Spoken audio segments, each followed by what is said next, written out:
Hello again, welcome back to All Grown Up. It's Frances, and today I have a very different kind of video. I wanted to share with you my experience that I'm about to embark on.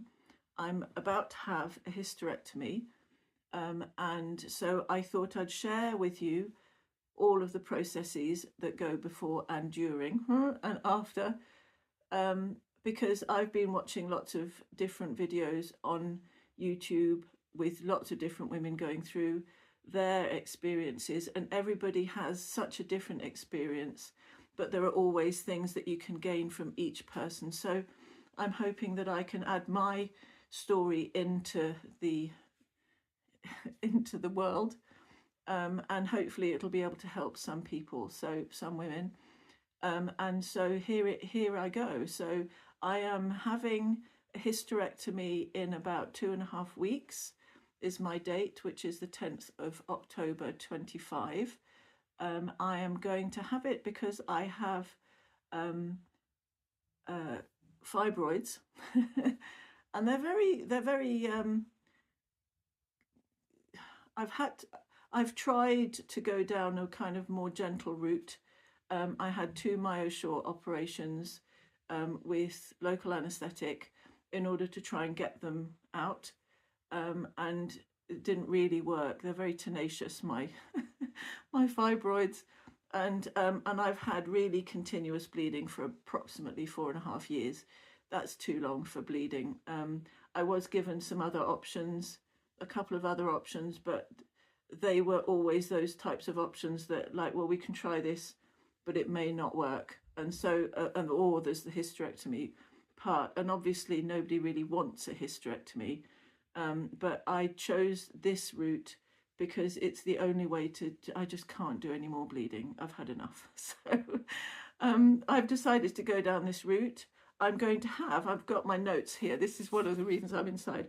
I'm having a total hysterectomy and bilateral salpingectomy, oh dear, which is the removal of the womb, the cervix, and the fallopian tubes. My amazing surgeon is going to try and keep my ovaries in place, because what did she call them? She called them gems of wonder. She said we don't really know the extent of what they can do even postmenopausally, so she said we'll try and leave them in, but obviously if they're kind of attached to everything and they just come out, then they come out. So that will be in the lap of that day, and fingers crossed I can keep them. That would be lovely. Yes, please. So how have I prepared? That's a great question. When I first decided to go ahead, I said to my my consultant, I said, okay, have you got like a list of exercises to do, and what about nutrition and things? She said, well, nobody really asks about that. So I'm in the UK. Apparently nobody asks about this. However, I've been looking around and doing lots of research, and there's all kinds of exercises you can do. So I've been doing, so for physical preparation, I've been doing lots of core work. I've been doing Kegel exercises. I've been doing breathing into my pelvic area to kind of loosen. Apparently, so it's all about kind of opening and closing. It's like any muscle, you want to relax and tense. So with respect to the Kegel, this is all the tensing, but you also want to do the relaxing as with the breathing. So I've been doing those things. I've been continuing with my normal exercise routine, but I've upped it quite a lot. So I'm doing strengthening exercises for arms and legs, so that when I can't use my core as much after the operation, I'll be able to shift around with using my arms and my legs easily, hopefully. And so, yeah, so lots of physical, lots of walking, lots of kind of strengthening for the body and preparing. I've been eating really well. I don't drink and smoke anyway, so that I didn't have to worry about dropping those things. But I've been eating really well. Everything is working really nicely. My body is behaving very well. I'm very grateful. So that was the physical side. There's more the kind of the emotional, spiritual side that a lot of people don't really talk about. And so what I've done with that is I've done lots of meditation on being a light being rather than a physical being. And so filling myself with light, filling myself with healing in preparation. I'm working with crystals. I'm working with the breath a lot, going right down into the lot of diaphragmatical. I'm doing my hands here, breathing, and that's been really helping. And also just thinking about my working with gratitude, lots of love and gratitude, which is my main, the core of my way of living, really. So I have so much gratitude for my womb, but it's also time to let go and time to release, which is a great time of year because it's autumn at the moment, and so therefore this is the time to release. So it really has come at a good time. Yeah. So what else? The releasing part. I've kind of gone through all of the areas. I've had quite a lot of stuff go on with my womb. I've had 3 miscarriages, and I've had my 2 boys. So my level of gratitude is enormous.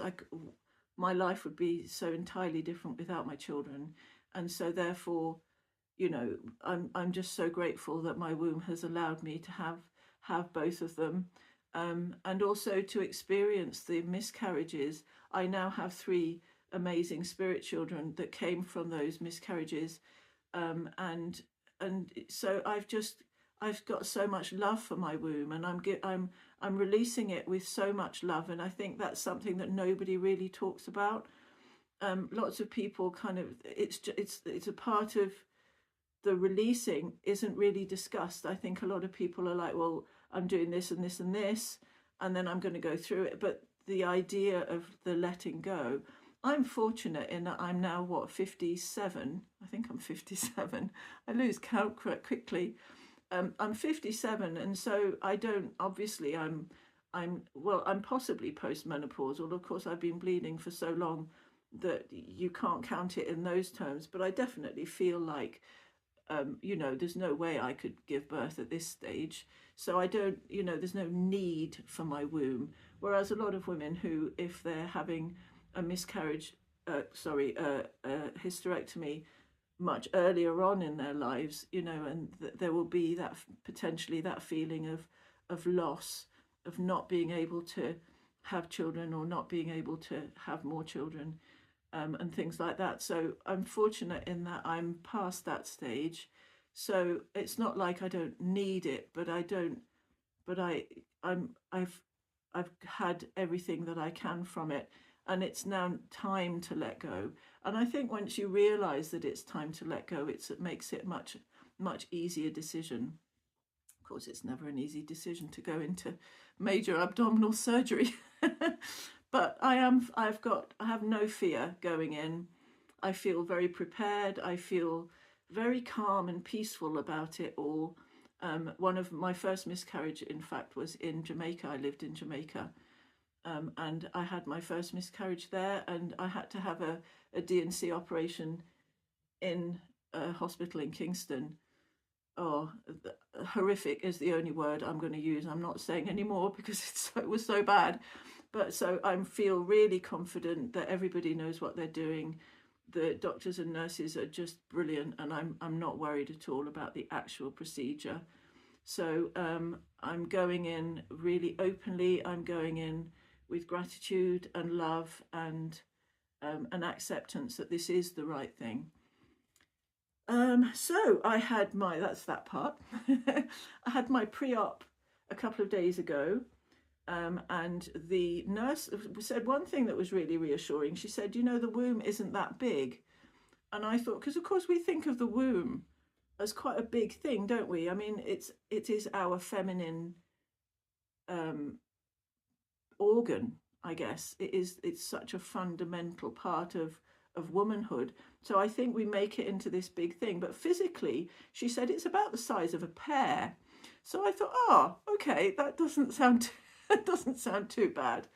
I'm having a laparoscopic hysterectomy, so I'm not going to get the cut at the bottom. I'm going to have small incisions, about maybe 3 or 4 or 5, who knows, and then like a centimetre across. So hopefully that will be fine. I do have tattoos on my stomach, which is hilarious because I don't know which part will be disrupted by the scarring. I don't mind it at all. I've told them, you know, cut wherever. don't worry about the tattoo. And anyway, so I thought that was quite funny.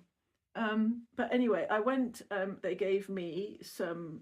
So I'm going at 11:30. I have to go and get into the hospital on that Monday, and so before that I'm allowed to eat at about 7.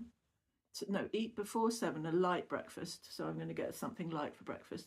They've also given me these pre-op, where is it there? Pre-op drink, which fortunately is vegan. So I'll be drinking those between 7 and 11, which is when I have to stop. I also have been given this. So this is a kind of a medicated, I don't know, antibacterial cleaning fluid. Yummy. It smells like, yeah, it smells like washing up liquid. It's not super pretty. But anyway, so you have to clean yourself with that 2 days before, wash your hair with it, but you can wash with, you know, your own stuff after. So hopefully that'll get rid of the smell, but it's to get everything really, really clean. I also have this little, this stuff to put into my nose the 3 days before and then during, so morning, noon, and morning, lunchtime, and evening. And what that does apparently is it will stop me getting infections while I'm in the hospital. So good for them for thinking about it, because I don't want to leave with an infection. So that was the pre-op. It was really useful. They took bloods, they did weighing and measuring and all of that kind of thing, and blood pressure and things like that, and everything was fine. So I'm feeling confident going in. I will do, I'm not going to do an enormously long video. This is longer than my normal videos, but this is different. So this is going to be a whole different set of videos that I'll do on my channel. I will do what I'm going to pack in my actual bag video, and then I shall see how it goes in terms of during the, when my brother, bless him, is going to drop me off at the hospital in the morning, and then we'll see how it goes from there. I'll see if I can do some mini videos or to take some photos or whatever, and we'll go from there. But I'd like to take you on this journey because I think it's important to share my experience, so that hopefully it will give hope and alleviate fears for other women who are also going through this type of thing. So there we go. That is my first video on my hysterectomy journey. I hope it's been of help.